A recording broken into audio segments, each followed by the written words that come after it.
You ask Tiger to calculate. This deals with linear inequalities with one unknown.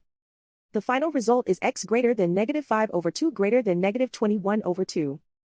Let's solve it step by step. Group all constants on the right side of the inequality. Add 56 to both sides.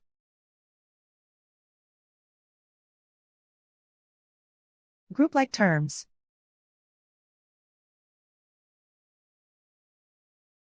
Simplify the arithmetic.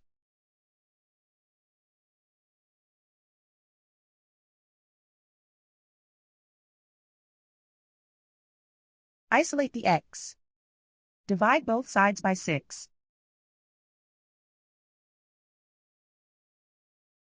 Simplify the fraction.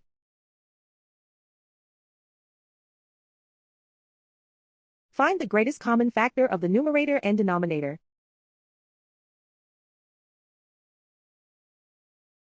Factor out and cancel the greatest common factor.